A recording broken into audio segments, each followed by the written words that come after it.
Hey guys, Deathletter Magic here. It's finally time to talk about Commander Collection Black, and you know the angle I always take on it, is it a good value? And we don't know the MSRP. It doesn't have an MSRP because Wizards got rid of those over a year ago, and unfortunately because of that, I can't really look up the MSRP for Commander Collection Green, which was the product basically right before it. It's going rate on almost every vendor, almost every platform I looked at. Right now, the non-foil version is $85, which I don't remember what it was going for. I found all kinds of people saying, oh, it was definitely this, no, it was definitely this, and they're all just quoting their own local gaming store. So yeah, it came out in 2020. That was after they got rid of MSRP so they could slowly creep prices up. I mean, not exactly a mystery here. But I guess we could assume this one will be around the same. I'm sure they were shooting for either $49.99 or $69.99. Although maybe not, because last time with the green one, the singles added up to over $100 as well, which I think they will this time. But all that's left to do is just add them up. So we got Ghoul Color Gisa. That is a Commander 24 exclusive, although it was in the first Jumpstart. And the cheapest you can get is the original, $4. Yikes, we are not off to a good start there. So next up is Ophiomancer, which was only ever printed once in Commander 2016, and I know a lot of people who play Snake decks, believe it or not. Well, if a lot is one, but to me that seemed like a lot. So this card currently, market value, is about $18. I am using retail, not TCG Player, because I still think their prices are a little dodgy, or at least what they report them as. It doesn't even reflect like what it's currently for sale for. It uses like historic numbers and doesn't take into account any recent changes. Now they've taken a lot of steps to fix it lately, because their old prices used to be a manipulatable fantasy that has like never been proven to be true to sell for that price, and vendors were just using it to rip people off. So they did away with that at least. But yeah, we're using Card Kingdom. They seem to be pretty based on their prices.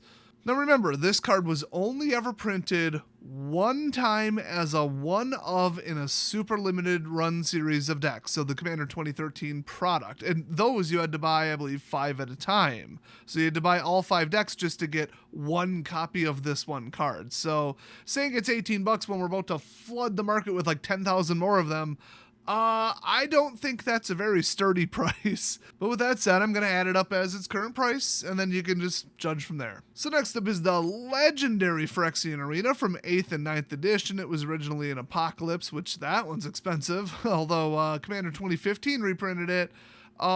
I guess, I don't know, this is a Commander product. Should we even use that? I mean, I'm not going to use the oldest one because people are paying oldest one, I guess you would say rarity premiums. But the one from like the Phyrexian versus whoever it was dual deck is only $20. So the Mystery Booster one is only $18. That doesn't make any sense because those are extremely rare. I guess you could get more money for that. Even the gold bordered one though, which isn't even legal for play, that's $8. But the average for most versions seems to be about 20. So I guess we'll go with 20. Now, Reanimate, you might think, isn't that like a 25-cent staple? No, there are actually other versions of this, but this particular one was only an Archenemy, Battle Royale, Jumpstart, because everything was in Jumpstart, Premium Deck Series Graveborn, which I still have some lands from, I love that, Tempest. It was an Ultimate Masters box topper, which that one's $70. Hello. It was in Ultimate Masters, obviously, as a regular form, and I think that's the price they'll probably use, but it was also a F&M foil promotional edition, which that one's insane. That's like $45. And that's just rarity. It's old. Okay, I get it. But UMA, $12. And you might think, yeah, but this is like almost a secret lair. It's different art. It's limited edition. It's single print run. Okay, but it's still like recent. You know, it's still from 2021. That kind of stuff just doesn't fly, except for the recently discontinued From the Vault. And even then, people wouldn't always pay more for the From the Vault version because they were guaranteed foil, and not everybody likes foils. They did have like a premium finish or something, so they didn't curl as badly, but I've got a pretty curly Armageddon. So will people pay $40 just because this is from the Commander collection? No, I don't think so. So I am putting it in at $12. Next up, Toxic Deluge. Now, I remember this card because it was in Double Masters, and it was one of the pretty big money pulls. Unfortunately, the downside is it was in Double Masters, so it was just reprinted. And guess what? When it was in Double Masters, I remember it from being in Eternal Masters. I think back then it was 40 or 50 bucks. It was one of the absolute highest non-mythics you could pull. But right now, the box topper edition from Double Masters is $38. That is shockingly low, considering the regular version from both EMA and Double Masters are both $25. Still, that's a pretty big pile of bills right there. So next up, the really difficult one, it's Sol Ring. So this is black specific. The art is amazing. This card has been printed somewhere in the neighborhood of 30 sometimes, the low 30s. And I mean, currently, the lowest of them is Commander 2014, 15, and 19, all of which are $2. Oh, and Commander 2021. Across the board, $2, but because Sol Ring is Sol Ring, and it almost always is printed with the exact same artwork, I'd like to say this one would go to like 4 or 5 just because of the black artwork, but then again, we had Sol Ring in Commander Collection Green and it was $7.50, but we had a promotional Magic Fest one that's only $4.50 that uses, I guess you could say like Kaladesh art. There's even a extended art version from Commander Legends that's only $10. So, I mean, I would have almost said $20 because of the art, but it looks like alternate art. It either resonates with people or it doesn't. And that green one wasn't that green, but I think I can use that as the closest because it's literally from Commander Collection Green. So I'll actually go a little higher because I love that artwork. I'm going to say $8. And I'm not being optimistic here. I'm being realistic. I really think it's worth that or more. I'm very confident of that. Now, Command Tower, that's a different story. That card is borderline worthless. I mean, it was printed in AFR, for God's sake. I actually forgot about that. I think it was in the Commander decks. I don't know. I'm just sorting on Card Kingdom, and we got Commander 2015, 16, 17, 18, 19, 20, and 2021 alternate art, all for 25 cents. So I think it's safe to say this is 25 cents. I don't care what the art looks like. And sort of lastly, we have Liliana Heretical Healer, the double-sided card, the flip card from Origins. It was also in From the Vault Transform, and that was, it had to have been the very last From the Vault, or darn close to it. They discontinued that years ago, so that version is only $22, believe it or not. There was a promotional date stamped one from Origins. That's $45, but that's just straight up, limited edition. However, there was the 2015, oh wow, Origins is that long ago? Okay, it probably wasn't the last From the Vault. Anyway, the 2015 San Diego Comic-Con, just, I don't even know how to describe the art, but just weird looking, half done, half printed foil, $250. But SDCC, I feel like they could probably draw a stick figure on a blank foil with a Sharpie and sell it for $250. It's just people have it in their heads that SDCC crap is expensive because it's super, super, super limited, and people are willing to pay an outrageous price for it, I guess. Does that translate over to Commander Collection Black? No, it does not. So the lowest one is just a regular old non-foil, Magic Origins version, and that's $20. And I don't think this one will be a whole lot higher. It is alternate art, but who cares? And plus, only being printed basically once is, that'll do things to the price. You can't just ignore that. So, do I think it'll drop below 20 when this releases? Yeah, I think this is another one of those rather fragile prices because this card isn't that powerful and it's not that played and that in demand. And plus, a lot of people are like, oh, Origins is just a core set, and they didn't really invest in it, and then people over-opened it because of Jace, but they didn't really do enough waves of it. That's why Jace got so high. So even right now, like Pyromancer's Goggles and a couple other cards from Origins have just gone insane. They went from $2 to like 20. I mean, they went nuts. So I don't think enough Origins hit the market. So that makes this price even more fragile. But I'll put it at 20 because that's what the market price is right now. So the zombie snake double-sided token, it's really hard to say. Token collectors are out there, but they're not the big money collectors because tokens just aren't that expensive. I will say in the last 8 years, there's quite a few tokens that are above $2 though. I noticed that when doing buy lists. I mean, I sent in like 50 of something and I'm like, oh, I'm getting $100 for this. Okay.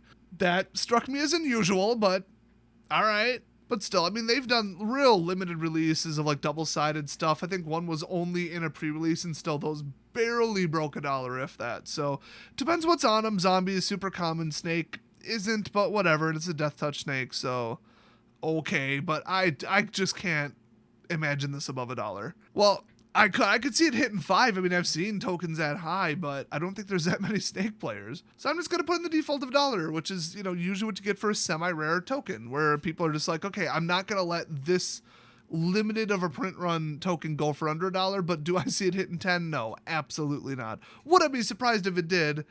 Not really. But I don't know. People just don't even like double-sided tokens in general, it seems like. It was kind of a thing for like one set, people got all excited, and then I have whole packs of double-sided tokens. Like sealed ones. You know, the ones that used to come with the fat packs. Can't even get $7 for the whole pack. Apparently nobody wants them. I started just giving them out to my friends that collect tokens. So that dollar is a little charitable if you ask me. So let's add it all up. Well, that is a mere $108.25. So if you were to just buy the whole thing, open it, we'll just say it's, 50, 60, $70, somewhere in that neighborhood, and then try and flip it on eBay, the 30 to 40% is going to be just eaten day one by shipping and fees. I mean, eBay's up to over 12% now. I actually just qualified like today for top seller status. They must have lowered the bar a lot because I know for a fact I didn't qualify with their old rules, but I heard they did. But anyway, I get, I think 10% of a refund on my final value fees, which I think they're like 12.4% or something. So, okay, you could technically go a little bit lower. And eBay now, by the way, I wanted to mention this, has a plain white envelope option that's dirt cheap. It's like $1, but it comes with tracking, if I'm not mistaken. I haven't used it yet, but that's what I heard. They call it like an eBay envelope. It's like their thing that they created because people are just like, why are you not even trying to get top rated seller status? Because it's not worth $4 to ship a $10 card to California. Okay, it's just not. Nor are people willing to pay the shipping if you put it as non-free. So I'm going to keep using a plain white envelope and a stamp for orders below $20, which is what everybody does. And then eBay's like, maybe we should do something about that. And then they actually did. Hey, so yeah, I mean, it used to be first class before they had to crack down on this because Amazon was abusing it. I'm not kidding. That is entirely according to the U.S. Postal Service, the reason. It used to be like $2.10 to send one card to the farthest away zone because it wasn't zone based. Now it is, and it's doubled. So it's even worse than it used to be in the past. So if you're just like, I'm going to liquidate these one card at a time, well, no, you're not. You'd honestly be better off selling the whole thing, taking a 10 to 20% hit on that, on the value of it compared to adding the singles up, and then just paying shipping once because these are extremely light and fit in a padded flat rate envelope. And then you get the buyer complaining about, it got slightly damaged and I was going to collect it and I was going to get it graded. The outside sealed box, I was going to get it graded. And then you pay to return it and sell it again and lose your ass. But let's just say by some miracle you sent it to the person and they weren't a jackass. I know that would be an actual legitimate eBay miracle. If you sold this for $90, you would take home about $74 after shipping and fees, give or take. So if this sells at your store for $70, it's not worth the $4. It's just not. I mean, you might hold on to it so long and then it drops and you got undercut it by $4. Now you're making $0, or you might lose $1. Super not worth it. Now if you can get it for $50, that's a different story. And do I think people would pay $90 for $108 worth of cards? Maybe. I mean, especially think about it, a lot of people are not in range of a local gaming store or a WPN qualified one. So they have to get it online, but nobody online is getting it.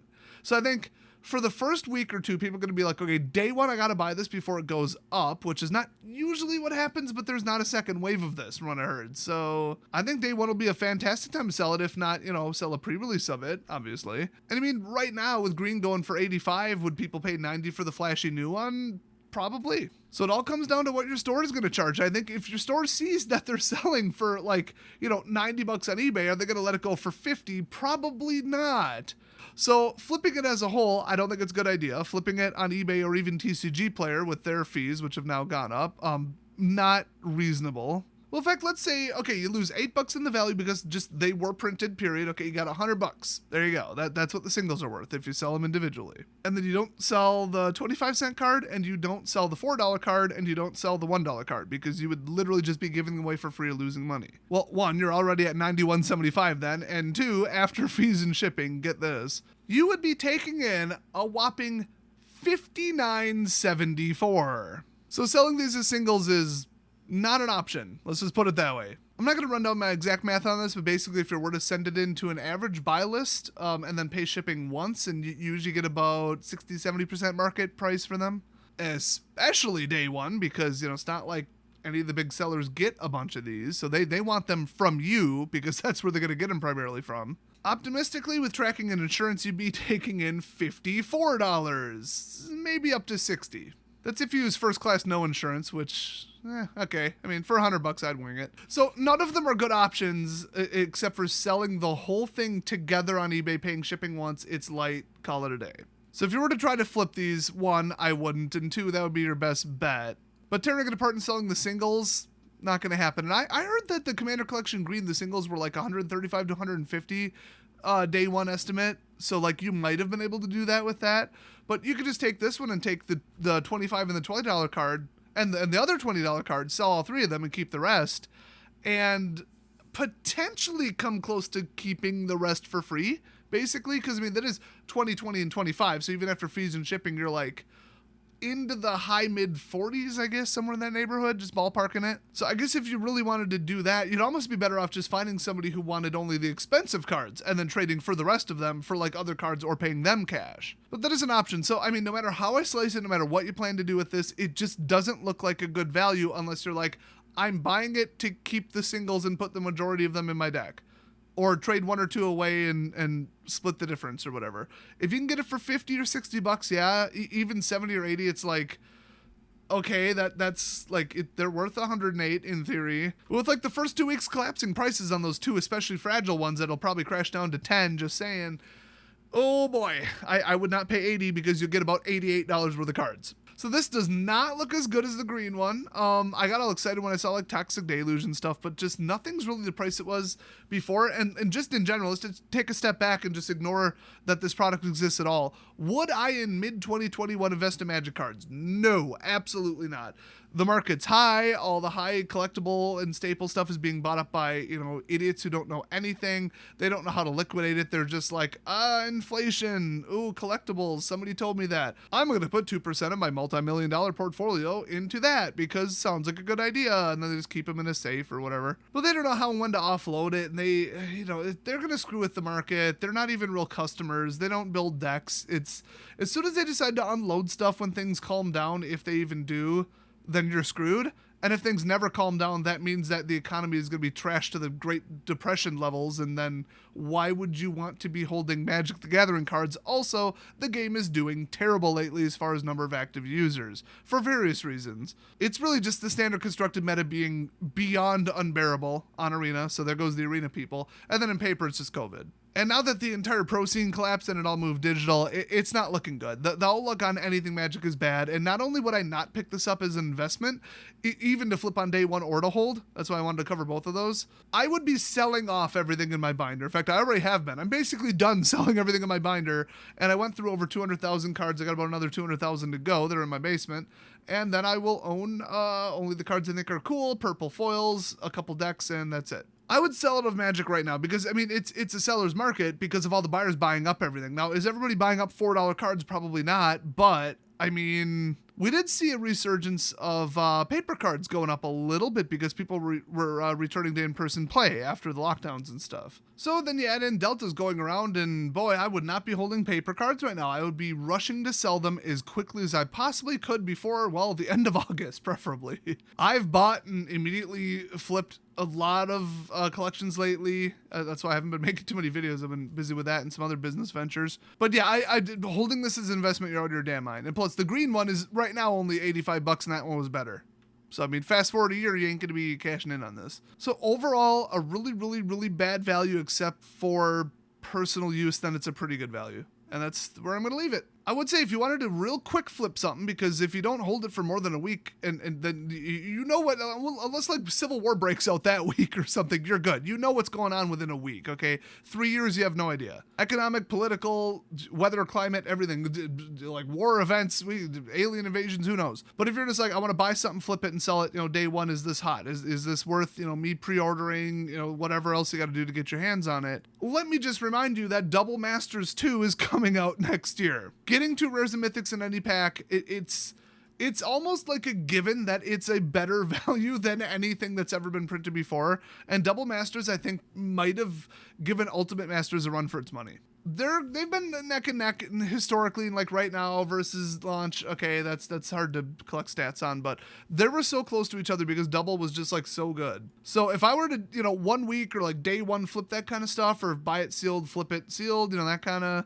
scalpery stuff or whatever, or sell partial, keep the rest, or whatever you want to do, I would shoot for Double Masters, assuming that the world hasn't devolved into war by then. But y'all know when the next presidential election is. I'm already hearing that Republicans are going to sweep because, of course, they are. Democrats have done the worst job in probably the last 100 years. You'd have to be out of your mind to vote for them at this point. Independents are leaning so far Republican, they're probably going to win 80 seats in the Senate. So, I mean, no matter what happens, Biden is resigning or getting removed from office. That's the worst kept secret ever. So, buy crypto, maybe. People don't like it when presidents are removed and when, like, Senates decide to do crazy shit. Like, well, I don't think this will happen, but I thought it was funny. Apparently the Speaker of the House doesn't have to be an actual senator or congressman or a representative. It could just be some random person off the street as long as everybody votes. Well, if you get 80%, they could vote in Trump and then he'd be the speaker. And then they just have to, well,